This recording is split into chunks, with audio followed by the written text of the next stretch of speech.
I am Sister Desiré. I'm a Felician sister. Anyone ever heard of Felician sisters? No? That's totally okay. Oh, yes, a couple of you back there. Good job. Thank you. So, Felician sisters are Franciscan. You know what that means? No? Yes. All right. Yes, no. So I'll tell you. So St. Francis, you know who that guy was, right? Okay. He started a community, just kind of was living a very holy life, and then a lot of men started joining his way of life. And they became a community of men, and they all lived the same kind of style of religious life, and then women started wanting to do the same thing. First of all, St. Clare. She was like, you know what, I'm on board with that. But she couldn't be in a men's community, so then the Poor Clares were formed, and all kinds of women started joining her community, and they were Franciscans.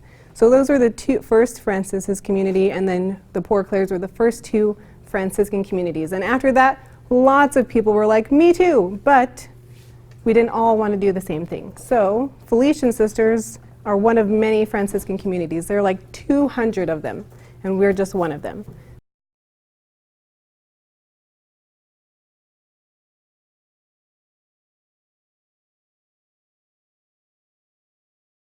So we try to follow the way that St. Francis lived his life and kind of preached about Jesus. But Franciscans aren't the only kind of religious community. Do you know what other religious communities there are? Other saints that started communities? You had a thought? Yeah. The Jesuits. Good, that's another one. So St. Ignatius was living a very holy life, and then the Jesuits were formed. You know who? There's a pretty famous Jesuit right now. Pope Francis. Excellent. Yes, yes. What else? What other communities are out there? Yes, Jackie? The Dominicans. Good. So St. Dominic, who's another holy man, and other people were like, I want to live the way he's living. So I'm going to talk a little bit about the Franciscans, the Dominicans, and the Benedictines, because we all have very different ways of living religious life. So the Franciscans, what kind of things were important to St. Francis? Yeah. The poor, exactly. So people were super important. What else? What do you usually see pictured with St. Francis?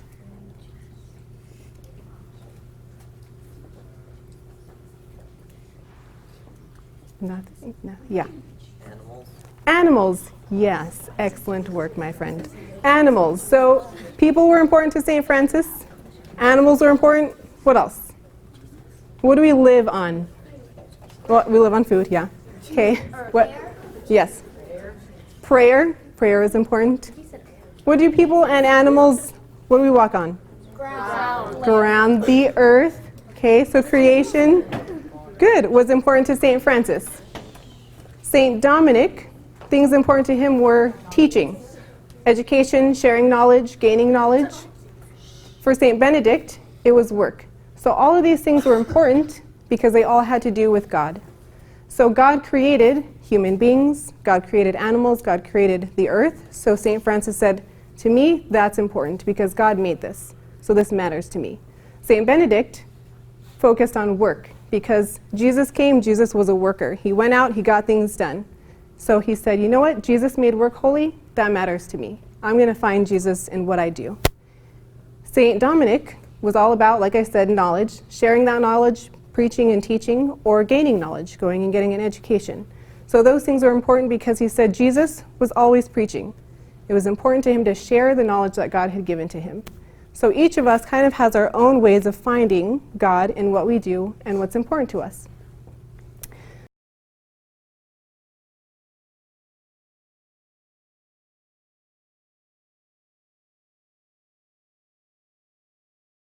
So back to St. Francis and the things that mattered to him. And the first thing someone mentioned over here was the poor. Okay, so the poor, and in general, people. People were important. A little bit more than creation and a little bit more than animals. And that's because of Christmas. Because Jesus didn't come as a tree. And he didn't come as a giraffe. He came as a human being. And that was very important. And why? So we're going to talk a little bit about why that's important. So I have a couple of stories that will kind of talk about what it means for Jesus, who's God, to come here and be like us. First story. So I don't know if you've heard of people ever having cancer, if you know anybody who was ever diagnosed with cancer.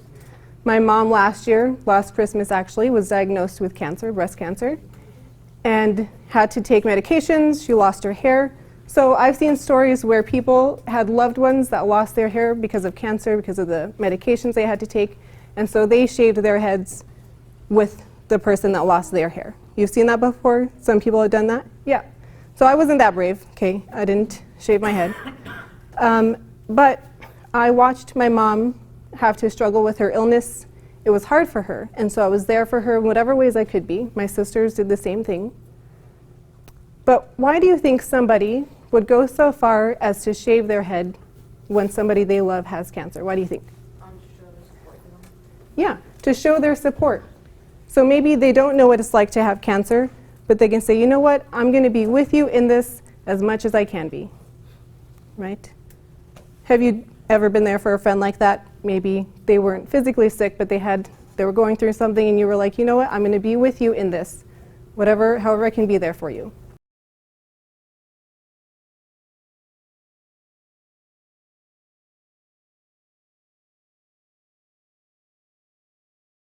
Right? You've either been that friend or you've had a friend do that for you, I hope, or somebody in your family. So my other story to go along with that about saying, you know what, I'm going to be in this with you however I can. I'm going to support you. I'm going to, even though I don't know exactly what it's like to be in your shoes, I'm going to walk as much as I can with you. So 2 summers ago, if any of you ever heard of Camp Lajas, it's a camp that was just recently started for high school students. So one of these days you'll get to go, a couple years.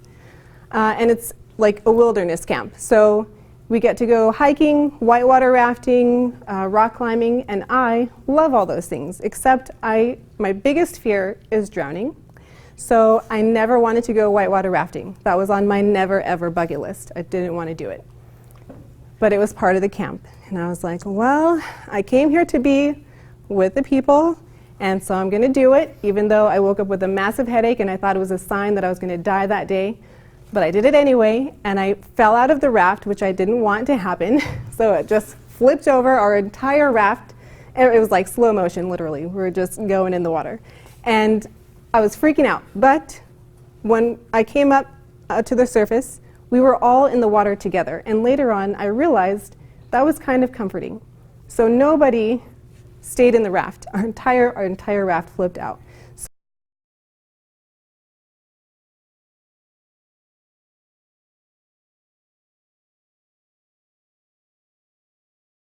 So we were in it together. So sometimes you need somebody in the raft who's going to pull you out of that, right? But sometimes you need comfort knowing we're all in this together. Nobody's like, all right, I'm in the raft and you're wet, too bad for you. But we were all in it together. So Jesus came and literally limited himself because he is God. God can do and be anything. So imagine, and maybe you've heard this analogy before, like an eagle who can soar higher than any other bird, deciding, because it's got friends that are chickens, coming down and being limited to walking the rest of its life, even though it's capable of flying. So Jesus is capable of flying. Jesus is capable of anything, and said, I'm going to limit myself so I can experience what my favorite creation, what they're like, what their life is like, to know the pain that they go through sometimes. And not just physical, but also emotional. Jesus lost people. Did Jesus ever cry? Yes, he did.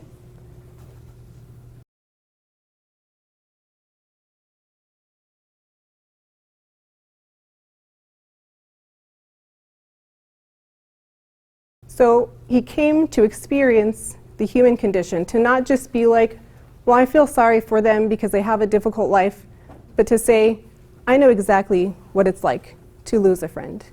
I know exactly what it's like for people to dislike me for absolutely no reason. I know exactly what that's like. And not to say, well, I know, so you should get over it, but to say, I know and I understand.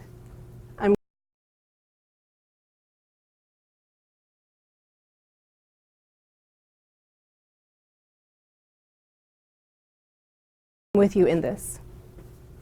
That's what Christmas is about. So yeah, presents are exciting.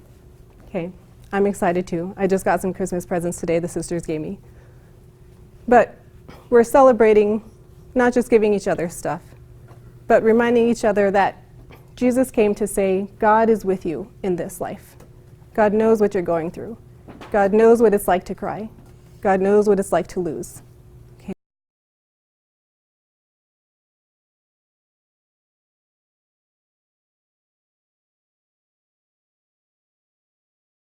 Okay? So you have a God who understands you. Maybe didn't know what it was like to have cancer, but knew what it was like to physically hurt. Okay? You have a God like that.